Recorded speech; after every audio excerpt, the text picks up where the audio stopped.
All right, boys, we're live. Welcome, Awesome. welcome, welcome to Top Shot Friday with the Trash Cats. You guys are new. My name is Tom. This is Ernest, and we are here with our special guest, Lindyholic, who's, What's up? I guess you're considered an OG user, right? Top Shot. You So I joined don't pretty know. early. No, not that. I'm not OG. Like I joined January 7th, but most people came like January 15th above. Mhm. So I'm like I call myself you could, although Wade's has officially tagged me as an OG now, but I'm not So OG like modest. a lot of the OGs. He's so modest too. He's Very so modest. modest. But yeah, he was nice enough to agree to come on today to kind of tell us his story and drop some knowledge on us new users about the market and his insights and stuff like that. So Please teach us, please. yes, please, because I signed up right after the boom. I think So late February. yeah, late February. My first day was when the Seeing Stars pack dropped. So the day I signed up, pretty sure. When did you drag us in? Was it like And then they signed. I dragged them in like a week or two after. I yeah? hounded them. I'm like, dude, you have to sign up for this. Just trust me. Just trust me. And they're all mad at you since then, right? Exactly, because the Oh market yeah. and the You market came in has like has not recovered six weeks since. later. We keep telling them, the rich just gets richer. It's just like, Right. come on, you can help us out here. But Yeah, yeah. that was the craziest time. But things are improving. Yes. Marketplace is Yeah. stabilized, and actually, a lot of things are increasing. So, I think things are looking up. Yeah. And we're big fans of Top Shot, and that's why we started the show, and that's why we started making content Mm. for Top Shots and NFTs in particular. Um, yeah, so let's get into it. Like, tell us how you found out about Top Shot, Mm. and I guess were you a collector? I'll start with that. Were you a Yes, collector yeah. before Top So Shot? I got started with collecting. Oh my gosh, like 6 years ago now. On it's an app that's still run by Tops actually, called Star Wars Card Trader. This was Oh, back okay. This was back in the day when it was just literally just starting, and Mhm. I spent way too much money on it. But then I was like learning how to flip it quite well, and it was a very small ecosystem. It was a really easy economy to figure out, and so what I did is I used it to pay off a lot of my own debt, and so I would buy accounts for like half the total value, and then flip them for their total price, and people who wanted out, and then they just wanted to sell their account for whatever, and it just kept on growing from there. And I got into that, but then through that, I got into cards. I actually got into hockey cards. I'm a Canadian, like Vancouver Canucks, and big hockey fan, and so got into hockey cards, especially with a new product that had just dropped. I think it was like 2015 or something like that, called Upper Deck EPAC, which is like a online trading platform where you can trade cards. Like they're real physical cards, but they're stored somewhere, but you can use their trading platform to trade with other users. I'm still active on there, and that's how I kind of got into the card world. And so it's on there for a while, and then through that, I started looking into basketball cards a bit. And I remember buying a Luca Doncic PSA 9 key card for like $80, Wow. right? And then they started booming, right? Wow. And I remember selling it. I remember selling it for like $500 like 2 months after I bought it, and I was like, "Holy crap!" Basketball cards and then so through that, I was getting into basketball cards a lot more with that, and seeing like, wow, basketball cards are just like on another level from hockey cards. And and I was really, and then it kind of got me into basketball. I used to kind of like look down on basketball, but now I've actually been watching more basketball than hockey. I've really fallen in love with basketball. So it is actually through the basketball card collecting and flipping. Like I have always flipped along with collecting, because I think that's how you grow your collection. You want to collect, but you also, it's fine to flip to grow, right? It's kind of always been my mentality. Right. So so in December, I found out there was a guy on YouTube. I can't remember his name now, but he was talking about Top Shot. I'm like, oh, that looks interesting. Because the reason I got out of the Star Wars card trader, because the problem was you never actually owned anything. It was in your account and everything, but because everything was stored on the top server, if Tops went down, Mm-hmm. everything would go with it. Mm-hmm. There Mm, was no verifiable way publicly to guarantee that you own what you owned. right? There was no blockchain. Right. There was no blockchain. And so this guy mentioned in December, I was like, oh, that looks really cool. But I'm like, I don't know. I'll whatever. Maybe it's some weird thing. And I didn't really pay attention to it. But then he mentioned it again in early January. He's like, oh, it's picking up a little bit. And I'm like, oh, okay. I'm like, you know what? That looks kind of cool. He showed a pack opening. I'm like, wow, that looks like a great experience.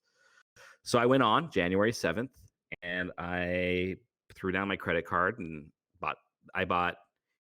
spent $84 on packs. They were just And open for that's everybody to buy. It wasn't like and yeah, you just walk in and buy Series 1 packs, no problem. And Wow. pull Zion Williamson rookies and stuff like this. You know, it's like right? It is like only like 5 months ago now. It's just I like know. It it seems feels like like ancient forever. history. Mhm.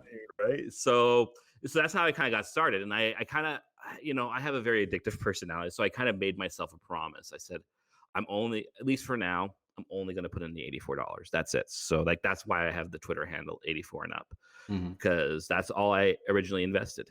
I have since reinvested about $1,000 of my own capital, and then a friend has invested significantly. Hence why I've been going for hollow challenges, because my friend put a big infusion of cash into my account. wow. So, but yeah, so I started doing that. And then so what I would do is I would rip my packs. I would flip on the marketplace, and then I'd buy more packs. Right? Like I bought a ton of packs, but it was all through marketplace flipping. And again, there's just no problem. They would just buy more series. Like it's like I just remember it's like, man, it was too easy to buy packs. It's like it was if I didn't put the discipline on, I could have probably spent thousands of my own dollars on packs. I kind of wish I did now, but Right. that's my only regret. I'm like, oh, I wish I actually would have put it more in, but it was just fun. I was just flipping on the marketplace and having fun. And then it started taking off a bit, right? That first week I was building up, I was just flipping a lot. And then I finally I was able to build up to a point where I got my first kind of big moment, which was the Series 1 3113 LeBron. It was and I remember, I think I spent a few $100s on it or something like that. It's insane.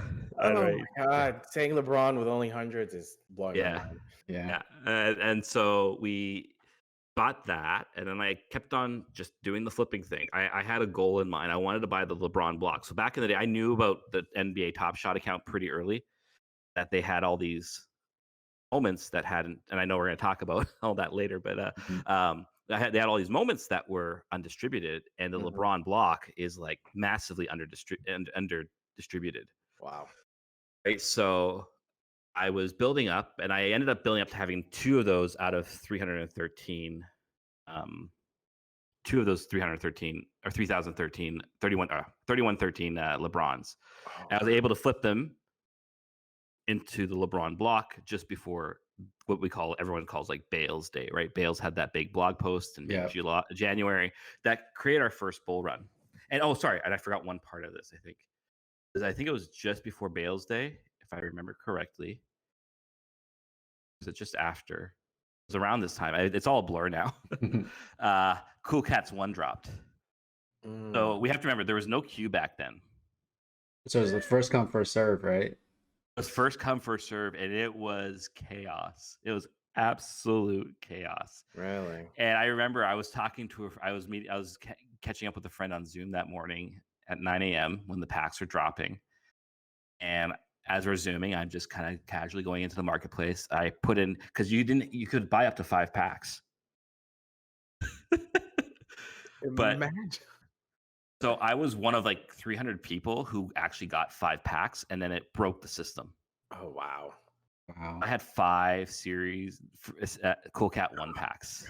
That's crazy. That's so basically everybody that was able to buy 5 packs, right? Pretty much everybody, or no. Most people actually didn't get a pack, and so then what they did after that is they did a double thing. Like if you were in line or something, or if you attempted, or they did something where there was like a raffle. And then it was a weird system, and a reservation packs, and it was like reserved by email. It was a lot more patched together back then. It's just like when you've been here for like 4 or 5 months now, you see where things are today. You're just like, oh my gosh, we have made it's amazing actually the progress they've made in 4 months.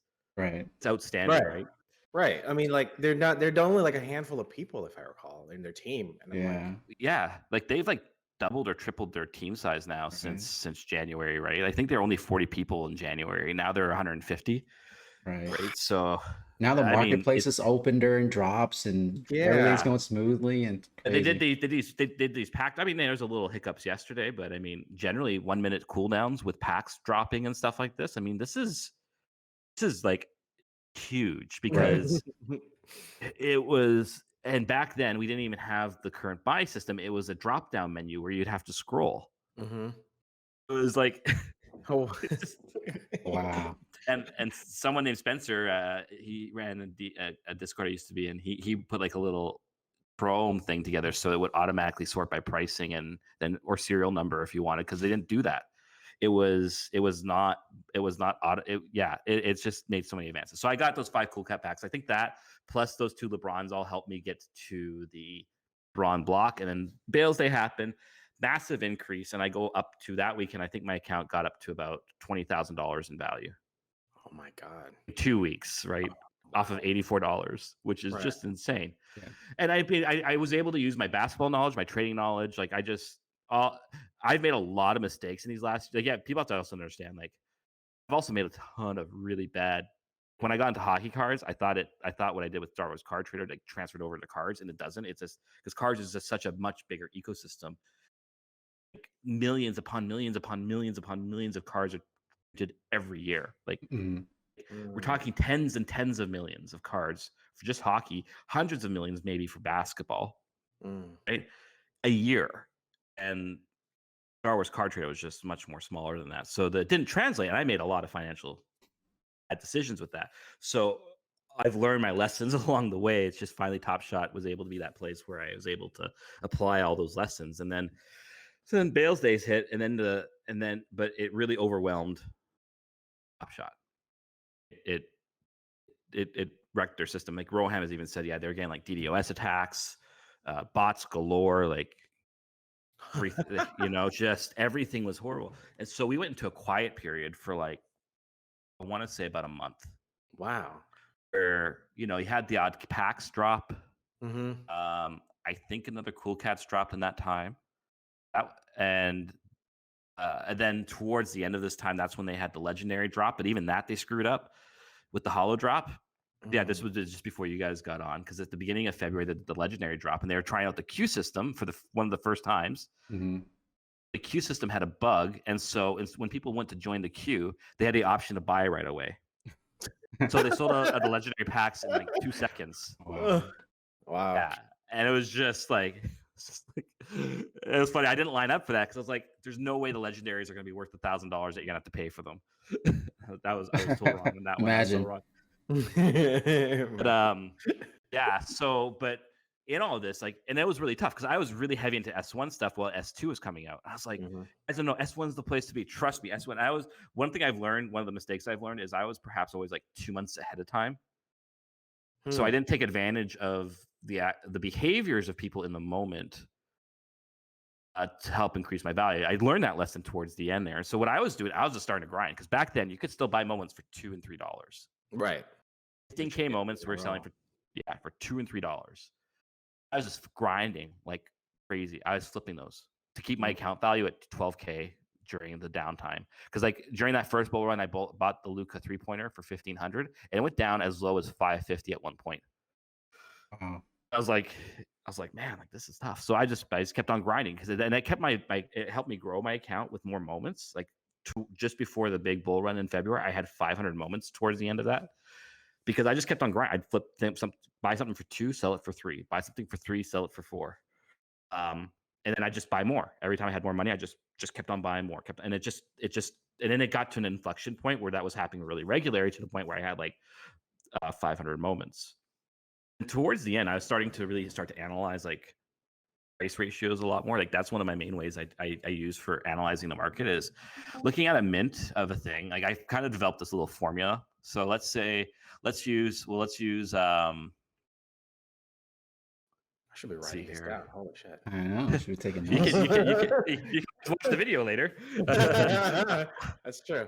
So so the thing I was using, if I remember correctly, I was using Steph Curry. So Steph Curry, I still think is one of the most under. I don't actually have a lot of Steph Curry stuff right now. I plan to move back into some. But Steph Curry is perhaps one of the most undervalued players on the site. So is Kevin Durant, but like I swear everybody forgets that Kevin Durant's even on the site. I don't get Yeah, it. it's It doesn't crazy. make Yeah, his I've seen prices some of his yeah. prices make zero sense to me with how few moments he has. Like I'm just Right. like I just scratch my head. I just keep on buying Durant stuff. I'm like, this is going to go up one day because this is just all nuts. I was really focused on Steph Curry. I like Steph Curry as a player, and nobody was buying him. I was noticing, so his 7,500 at the time was selling for like, oh my gosh, I want to say it was going for like 150 or something like that, and which is it's going for 200 right now, so it's close to that time. Hmm. Um, then and then his I think his 3-pointer at the time was going for 500 or 600 or something like that. So those ratios were more or less right because essentially it's for me it's a 1/3 ratio. So 3,600.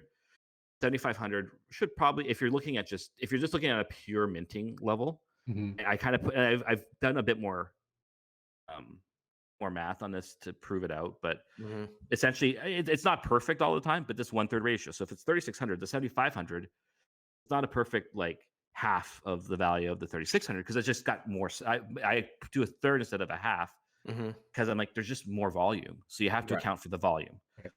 I did the same thing with the 15K because at the time the 15K Steph was selling for was getting them between $25 and $35, and I average cost them out to $28. I bought 67 of them at the time. Now, at this time, the 15Ks were all still CC. They're all circulating counts. They were not LE'd at the time. Hmm. And they, everybody thought it was crazy. I bought 67 of these. Did you care what number they were? It didn't matter. I was sometimes buying the lower mints. Like so, for me, always buying lower mints, like I 4 digits and stuff like that is important. Like it didn't matter. Sometimes I would kind of spread it out, but I did buy some of those cheap. I would go up sometimes just to get like a 3,000. Like I was paying $3 more for a 3,000 rather than Mhm. less for 12,000 because I learned this later on. My theory proved right. Lower mint, I could list at the floor price. It would instant sell. Like when I was selling them off but especially towards the end when I saw things were like really getting ready to crash, I was like, I want to get rid of this now. Well, all I had was the low cereals left of like 5 to 3,000. I just listed them that floor for 350. People were snapping them up instantly Oh, because they were Yeah, such low cereals, they're definitely right. easier to sell. Yeah. right?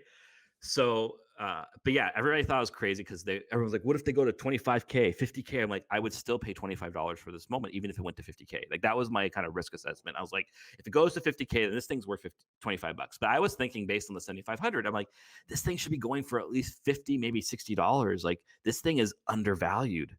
Right. Nobody's noticing this. Hmm. And then the weekend happened. Mhm. Where everything went bananas because this was the week where all the buzz was happening, everybody was getting on, and we again we again destroyed Top Shot's abilities to handle the volume. But I think we and can we were tag in on that moment, if I recall. I don't remember. yeah. So I was starting to sell. I started selling a couple of $100, but they were rising in price so fast. I actually stopped for a bit.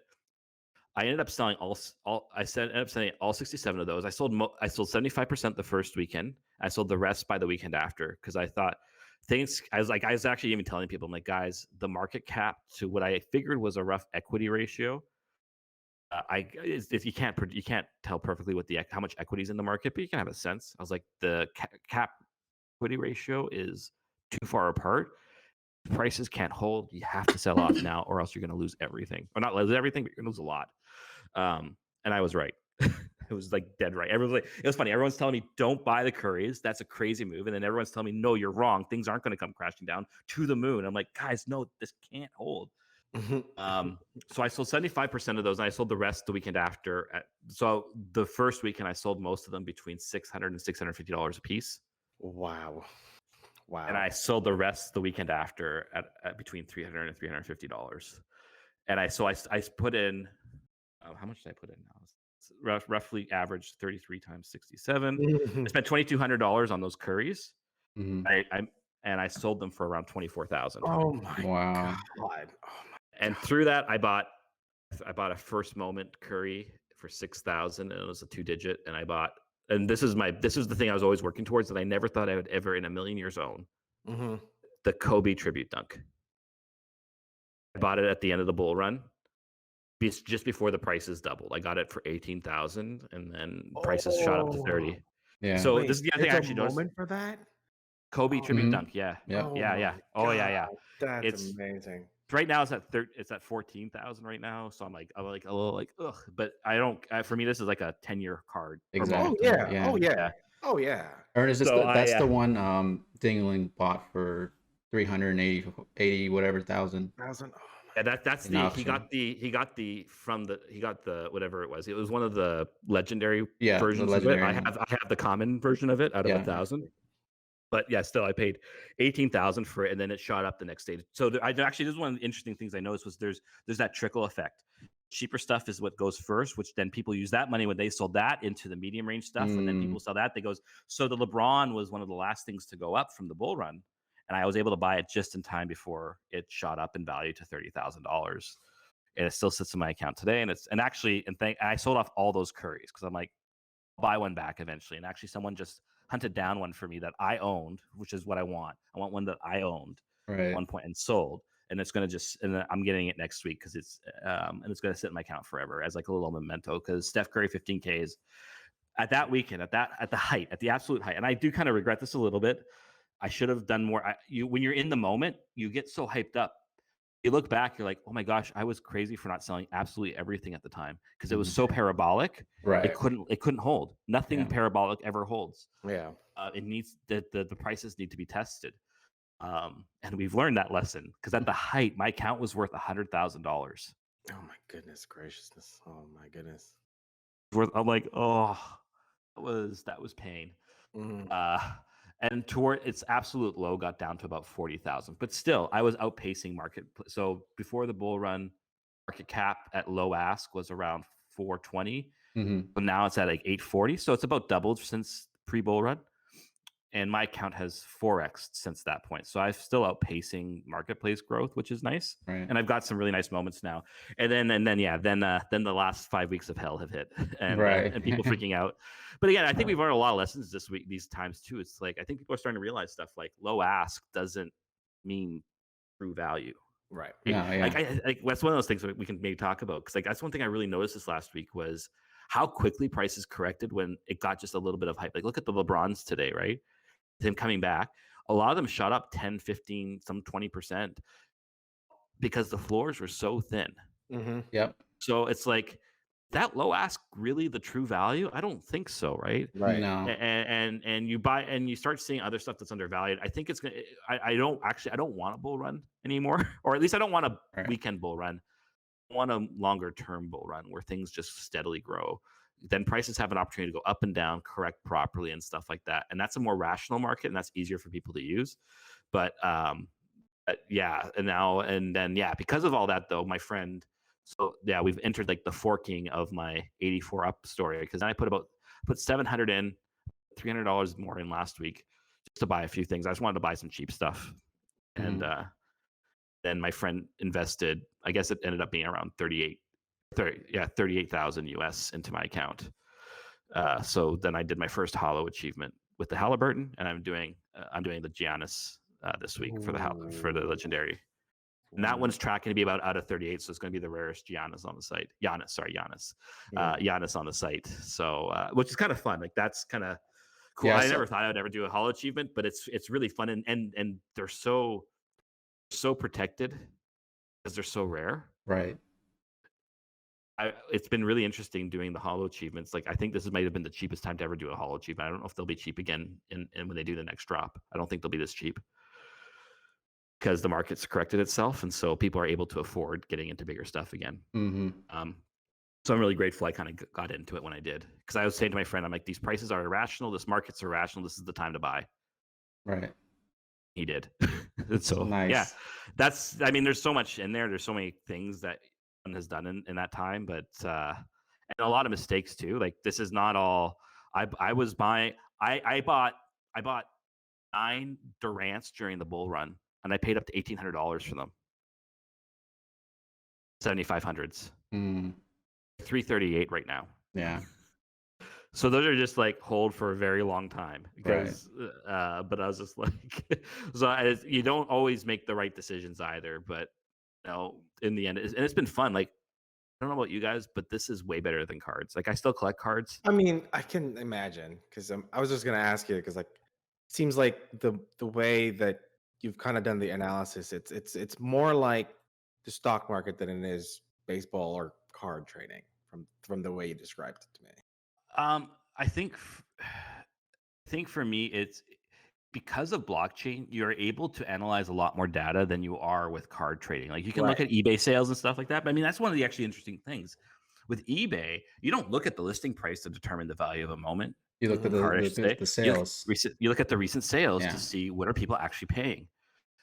So we kind of formed ourselves into thinking low ask equals value. I'm like, no, sales history is value. So like I still have a ton of them, haven't gone up yet. They might not go up till next season now, but I bought like 50 out of 15K deer and foxes between $15 and $22 because I'm like, looking at the sales history, I'm like, the low asks are undercutting the actual sales of the last week if you average them out. I think I bought them at, I think I averaged bought them at like $18. I bought like 40 of them at once. Mhm. Then but the average sales from the last week was $22. And there's over 1,000 sales at that price range. I'm Hmm. like, $18 is cheap. The problem is it's just volume still. Like we still need new users. I think that's what's happening right now too. I think we're getting new users slowly. Yeah. Yeah, me But too. Oh yeah. but there's still a lot of irrationalities at work in the marketplace that I think are going to take time to heal. and Right. so but buy the irrational because it won't make sense and the market does catch up. So but blockchain, like all these tools, evaluate, moment ranks, live token, all these things have been own the moments actually been really helpful for me lately too with their Oh yeah, challenge their track challenge tracker because is with their amazing. well, the challenge tracker is great Evaluate. because it Yeah. tells you Right. how.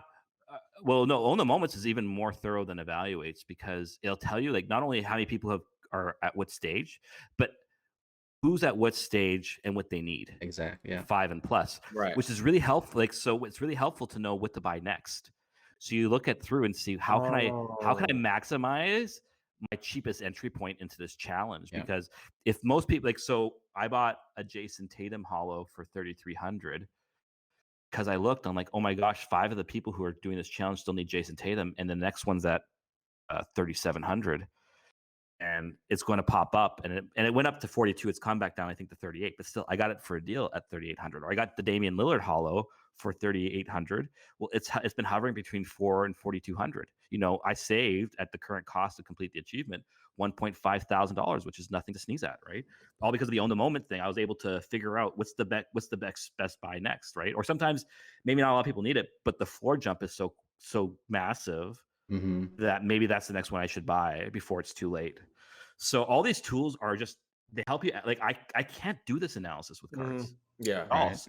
So it gives me a lot more tools to understand things. But for me, it's not just that. It's also like I don't go into the depths like a lot of these analysts who are all great, and I love reading their stuff because I'm not detailed oriented enough to be able to track all the little stuff around to get precise Sure. calculations. Of course. For me, it's more like human behavior, and I'm more like just intuitive around patterns of things. So like I remember when people were predicting the hollow drop prices, like this one's a lot closer, but they're still not accounting for recent marketplace, just behaviors. Not there's no data. You just see how stupid people are being. Right. Right. And the same thing was going, or if there's too high, it was just like, I'm like, no. People are going to undercut. Like, I was like, there's no way the LeBron's hollow is going to sell for $40,000. Not, it should be worth 40,000, but it's not going to be there yet. You need to account for human behavior and what Hmm. people are doing. So that's where my analysis is often more intuitive and that way, which is hard because it's like, how do you quantify that? Right. Hmm. But at the same time, I'm like, well, look at my account. I've done pretty well Right. with that analysis. So Yeah. And yeah. going back to like the lowest ask and kind of the psychology of that, I completely agree with you because they have that feature, people are conditioned to expecting that to be the value of the moment, and it's really not because when you scroll through and you sort through, the lowest ask is maybe 2 items, right, or 3 items, and Mhm. then you go 3, 4, 5 deep, and it goes up 30, 40%, and that's the true value of the thing. And when there's a run on these moments, that's why there's things get pumped and then and dumped so often in the market, because when there's a run, it goes quick, right? The first 5 moments Exactly. go at lowest ask, and then it jumps up 20% or 30%. um and it you kind of have to take advantage of that, and you have to take advantage of the psychology of that, like you said, because the market really is not nowhere near optimal efficiency. It's not nowhere near that. So you kind of have to take advantage of the Yeah. inefficiencies. It's like I'm just looking while you're talking about this. I'm looking at the LeBron 7500. I just like it a lot because I think it's rare enough that it can jump quickly, but it's common enough that it's still accessible. It's at 687 right now, but it's only like 42. It's only 42 sales away, which is really not a lot when you think about it. Right. Mhm. Only 42 sales away from hitting the 800, and like another 10 sales after that to hitting 900. Hmm. Like, those are thin floors, and Yep. as time goes on, people are going to list those less and less, and so that's going to jump more quickly. Like I agree. I think like now, so I think you have to take a bunch of those things into account. Would have people been paying for them? Like, and I think that was I think the hardest thing for people over the last 6 weeks was people were literally paying 1.5x whatever it's selling for now a week ago. This is the thing I think none of us really accounted for: volume over demand, Mhm. right? There's a lot of moments for how many truly active users there are on the site. Like when we saw the legendary drop that only 80,000 users qualified, I think that gives you a sense of like true users, Right. right? Maybe it's a bit higher. People who are actively involved in the marketplace, maybe let's say 100,000, but still that's actually quite small compared to 9.5 million moments, Hmm. right? And so I don't think any of us really truly took into account the amount that volume. So the volume, when there's more volume than supply than demand, it's going to push prices down. But at the same time, people were all. I think the other thing that happened was because up until the bull run, everybody was used to instant sales. Mhm. Like put it up, you knew it was going to sell in a day if you put it at floor price. It stopped happening. People didn't buy stuff right away all of a sudden because it was the best. Yeah, I saw some deals sometimes. I'm like, it took them 2 days, and like they are great prices for Hmm. something from them to snatch it up. Instant sales don't happen anymore because there's so many more moments, Mhm. e- especially the higher end stuff. Like if you're a new user, you're not coming in buying $1,000 moment. Generally, you're coming in and spending $20 on a Durant 35K rather than 340 on the 7500. You know the 7500 is rare. You might even know it's special because it's his first moment as a as a net, but 35K is cheap. It's what I can afford. I don't know this place well enough yet to risk that much. Hmm. So I think that's. I don't think there's. I think there's just a lot of things people just didn't take into account, and also like back in February, what was available was just a lot smaller. So we were used to again the instant sale. Now it's like I don't have to buy the 15K Curry. I could buy the 35K. I could buy his All Star moment. Like Right. there's more, or I could buy his Seeing Stars. There's all sorts of different variables at play here with that stuff, and that spreads out your equity a lot more in the marketplace. And so people, I think we're all learning slowly that instant sales aren't going to happen, but especially with rare stuff, just wait it out. Don't sometimes you have sometimes like listen, I'm not saying undercutting is bad. That's part of economics. Even when Right. I was selling cards on eBay, I sometimes would sell something for 15% less than fair market value because I needed the sale quickly for whatever reason. Hmm. And it's the same thing. I'll sometimes like after the Halliburton hollow drop, I sold my stuff at a 20% loss. I kind of baked that into my achievement anyways. Right. I knew that was the loss I was accounting for. I did that, and I did it quick because I wanted to make the moves into the Giannis one. Um, so like I'm able to complete 2 challenges through same amount of money essentially like that. Maybe I had to put a little bit more extra into it, but like I had to add 10% from what I paid in, from what I sold everything for.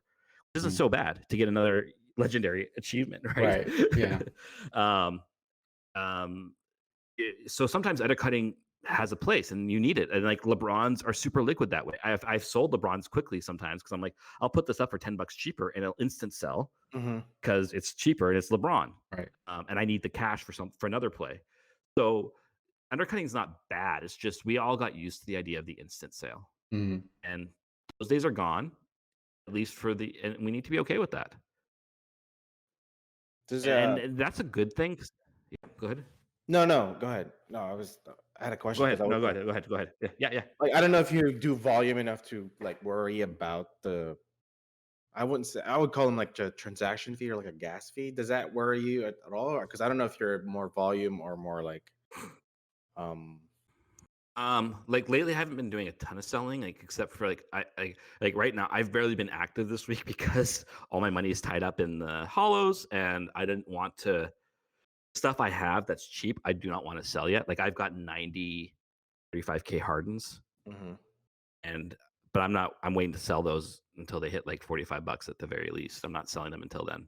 Um, so I've been not as active, but I always like when I was flipping, I was always pricing gas. I was always pricing the transaction fee into it. Okay. You have to like, and like, some people complain about them, but I'm like, guys, like you don't understand. Like I sell cards on comc.com. I get 5% transaction fee on a sale. Plus when I withdraw money, I get 10% taken Same. off. Yeah. eBay with PayPal is essentially 15%. Like $5 or 5% is actually really cheap. And they don't like, I know withdrawals are still kind of in the works and stuff like that, but like Mhm. withdrawal fees are not like they're minimal. It's $5 for USDC Yeah. and it's $25 for wild transfer and $15 on your end, probably with your own bank. That's not even that's really small Right. for if you're doing as long as you're doing like if you're doing the max 3,000, that's not even that's like 1.3%. That is small. Like we got it good here. Yeah. Okay. So I think, but I agree. When you are flipping, like you should always take your fees into account. Always. Because I'm like, Because it's like, that's the cost of business. yeah. And Gotcha. like sometimes, and here's the other thing: it's okay to sell at a loss. Mm-hmm. But I refuse to sell at a loss at this. I'm like, no, sometimes it's okay. You like when the Curry plate went out, I sold a couple moments, like half of what I paid for them 3 weeks earlier. I'm glad I did because the return I got in the Curries was far greater than the returns I would have gotten on those. So if you think you're going to be able to get a better return, it's okay to sell. Like, or you made a mistake, accept it, learn from it, move on. Like the Murray MGLE achievement, I screwed up. I got Seeing Stars and the Murray MGLE like hurt me Oh, bad. yeah. Don't get me started about seeing stuff. Bought into the I bought into Seeing Stars pretty much right away. And lost probably 2,000 off that. The only redeeming quality for that one was though actually it was the Durant I got was numbered 88. Oh, Ooh. nice. That kind of saved me a bit. But the Murray MGLE, I paid like 6,000 to get into it, Wow. and those moments were not even. They tanked so hard, and the Murray was not worth it. And then he got injured. I just sold it all. I just got rid of it. I was like, I lost like $3,000 or $4,000. That one hurt a lot. So, but now for me, it doesn't. I don't feel that pain as much because I'm playing with house money, Mhm. essentially. Right. I can understand it's a lot harder when you've actually put your own hard-earned money into this and you've lost out. That gets a bit deeper, and the anxiety and all that stuff comes with that. But for me, I'm like, okay, I made a mistake, and sometimes this is out of my control. I was making every reasonable decision based on the market, and things just didn't turn out for whatever reason. I think achievements have starting to balance out a bit more now. Yeah, I think How do you so. feel? Because like you I think you completed the Luca. it depends on the player, right? If it's Yeah. a player that more people want, I feel like it's worth it. And it also depends on um the requirements too. Because if you look at the current cool catch, right? and you look at the requirements, they're all 35K moments. So the mint for that Cool Cats, the Zach Levine Cool Cats, is going to be a lot higher than the last one, the Fred Van Fleet. So if you're looking at the value of the Fred Van Fleet Cool Cats, you can't compare that to the new Cool Cats because the mint is going to be maybe double, and it's going to be worth maybe half of the Fred Van Fleets. So you have to be careful that way because I think some people don't look at it that way and they look like, well, it's a Cool Cat challenge. The last Cool Cat's worth $150. This one has to be worth $150. But one, you're buying uh, less valuable moments to complete the challenge that are going to tank more after the completion, and two, the mint's going to be higher and that moment's going to be worth less. So those are the two variables you really have to kind of take into account. But I feel like I like to pick and choose. I did the Russell Westbrook one. I felt like there was a value in that one. You just got another triple double tonight too. Yeah, the guys, he's on a tear. The whole team's on a tear. I know. I think they won. They were like, I think they're 9-1 in the last 10. It's crazy. But yeah, it's just so. I think the moments or the challenges right now, you just have to pick and choose. And I felt like the Luca one, to me, I lost money short term on the Luca one because I got in too late and the prices started rising quickly. But I feel like that was a long term play for me. Like I'm gonna hold on to that Luca moment for a long time, and so I'm willing to eat the loss. It wasn't a terrible loss. I lost a couple $100, but I'm willing to eat that for the long term value of the moment because it's going to be an extremely rare Luca moment, and right now he's trending to be a future Hall of Famer. So it's going to be a valuable moment to have long term. For me, like the benefit, like I was thinking about doing the Luca, but I couldn't spread myself too thin. Like it was Luca or Hollow, and I leaned Hollow. But the Luca there, I think like one thing that's impressing me actually is I was not going to be surprised if I saw Luca's for $1,500. It was like I was expecting it, and I was maybe trying to get some dapper ready in case that happened. It didn't happen. Yeah. I think the lowest they went was like 2,500 or something like that. Yeah. That's a good sign. That means A, people aren't selling off right away. B, it's a popular player. Like that one minted high, like what, 350 or something like that? Around there, or 320 or something. Yeah. Yep. I did 329, I think, something like that. 329, yeah. So a lot of people are holding on to theirs because they know it's a rare Luca. Like this is one of the rarest Lucas on the site now. Yep. Exactly. But it's common enough that it's something that people can still want. Like it's something that people can work to when they come to the site later on. Like Series 1 hollows are going to be for like top 0.001% of the site eventually, right? But those are going to be something that people can still work towards. But yeah, those are going to be much rarer in even a month from now. I think they're going to be doing better than where they are right now, right? But then you also got essentially a free moment that will increase in value over time, and then you got the liquidity of selling off those moments afterwards if you wanted to, right? Exactly. So I think, but that's the thing, like you're right, picking your moment, your achievements, because like some people, I've been talking to some people and they're like, yeah, well, like shouldn't the top end MGLEs be worth a lot more? Look at the Luca. I'm like, yeah, but top end's not Luca. Exactly. Yeah. Right. I said I expected like $300 to $3,500 to complete the top end, but that to me is a more reasonable price right now for MGLEs and the achievements like that. You might lose a couple $100 with the achievement short term, but in a week, it's like, this is the other thing. Things are correcting very quickly when you sell off, like very quickly. So I think the achievements are becoming more and more worthwhile to like. That's the thing. My thing has always been achievements should be EV plus. Yeah, I really think they should be. Like the common challenge costs are out. I've never done them except for the Durant, and I should have just listened to my strategy of never doing them because the costs just go so crazy. But for me, it's like EV plus of like 20, 30, 40% is what you should get from your reward. Not losing $300 or something like that right away. I think they should, but they shouldn't, and that price should be baked into the price costs of things a bit, but not like you shouldn't be paying $200 for. I don't know what it is right now, but it's like you shouldn't be paying 200. What is it right now? Let's see here. You shouldn't be paying $200 for the Levine achievement at all, because that would be, I think that's not, yeah, $172. That's crazy to me. Yeah, because after the Like for challenge, they're me, gonna be what, $30 for all 5 of those exactly. moments. Exactly. Like for me, I would be okay with like $125. Mhm. That for me would be a good projected price range. So I think common moments still need some Yeah, they need some correction. I think tweaking. part of it, yeah, I think part of it is we all hold stacks of certain moments sometimes, so it gets easy to control markets. But yeah, but the rarer challenges seem to be correcting themselves in a healthy way. I think that's the direction they want to go. Like we have the new set coming out next week, hopefully. Is it the Hustle. Hustle and Show? Yep. Mhm. Those are minted to 18,000 each. Yeah. It's 144,000 packs.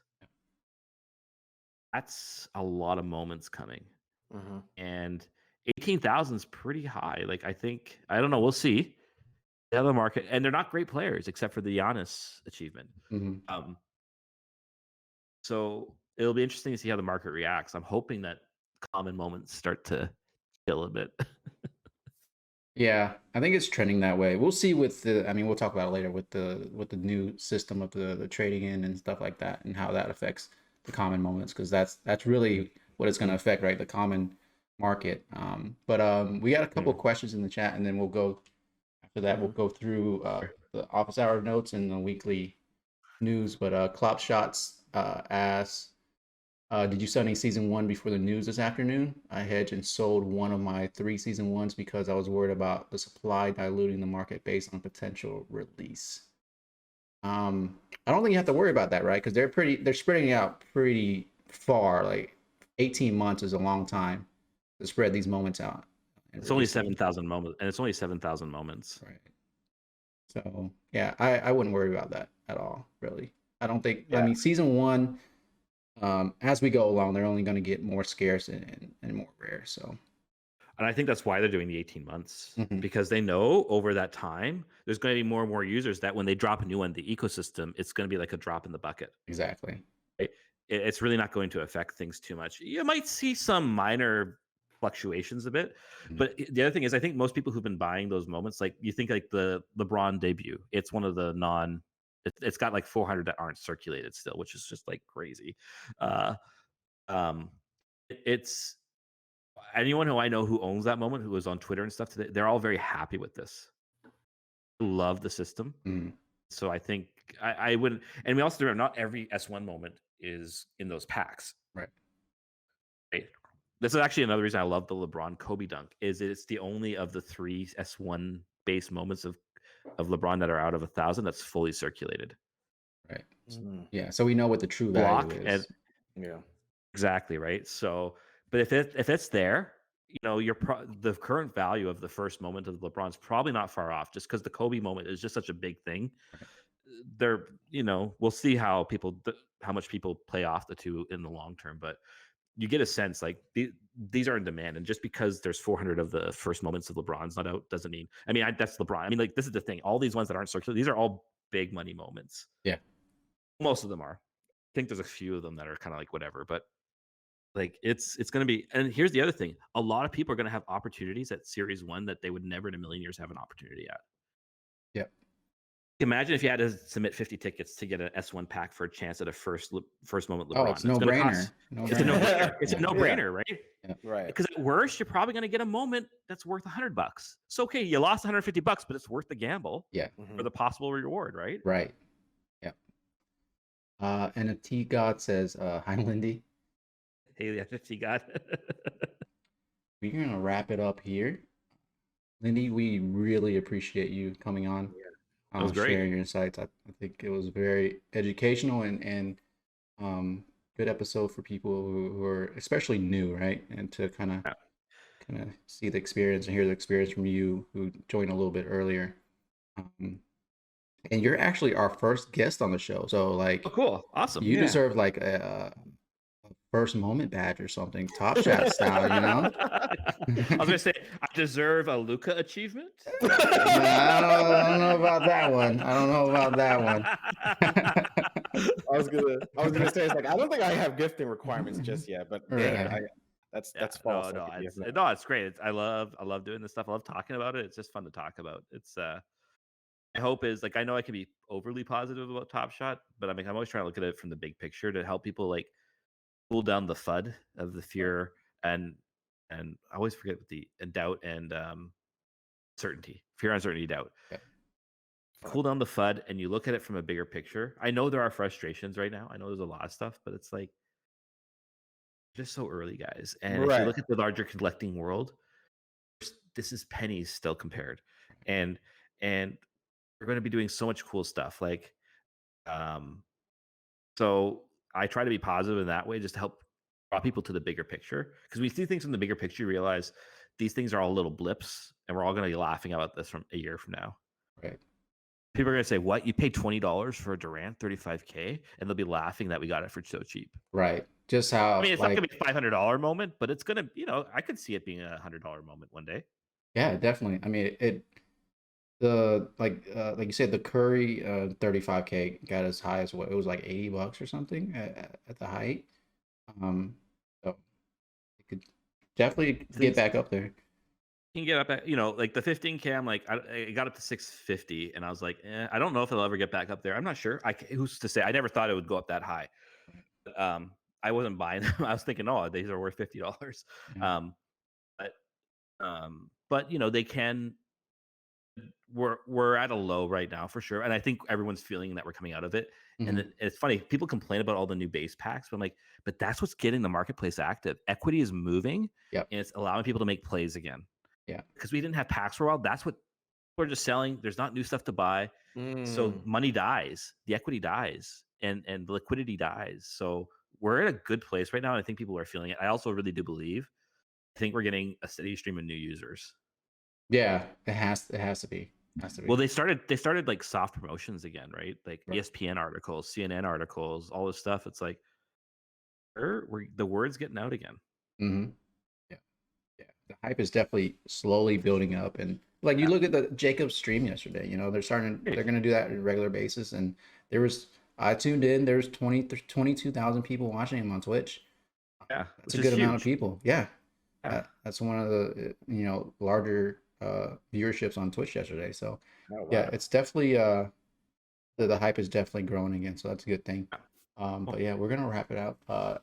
It's late for you guys. Yeah, it's a little late. A little late. But But yeah, it was great hearing wisdom from you though. It was Right. very Yeah, we that was appreciate great. Yeah, I love this. I love talking Top Shot. Yeah. It's such a great hobby. right. The community is great, right? Like It really is. it's If you're awesome. not on It's if you're not different. on Twitter and following all the people that are into Top Shot, it's great. Like knowledge is being shared openly.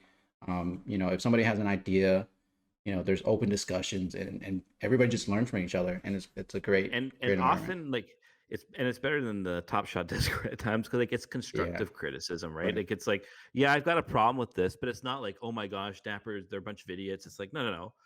It's I don't know if I like this idea from this angle. And everyone's like, well, did you think about this angle? And it's just it's pretty charitable out there. Like I really Mhm. appreciate it's fun. And then people and now we're all getting to other NFT projects through all this too, and it's kind of fun. And it's like we bought our eggs this week. Right. We didn't even have Right? time to talk about the egg. Oh my gosh. Oh, we totally Hopefully did by not even next talk about week. Hopefully by next week Yeah. we'll be able to open our eggs, and I'll open There you mine go. on the show. Yeah. So it's just fun. I really enjoy all of it, and it's been a blast coming on with you guys.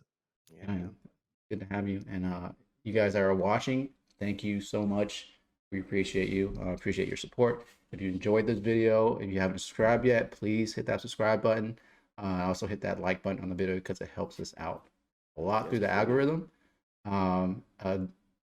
Jay Burn says apes. Yeah, apes. Apes are next. Apes, man. I got my ape today. Yeah, I'm gonna end up getting one eventually. I'm gonna break down and get one. From Z to ape, I don't know. Into I'm missing aping. out. Ape into aping. I'm gonna It's send not you the ape link. much. I'm gonna send you the link, Ernest. I'm gonna send you the link. Okay. All right. But yeah, you guys, everybody have a good night. Peace out.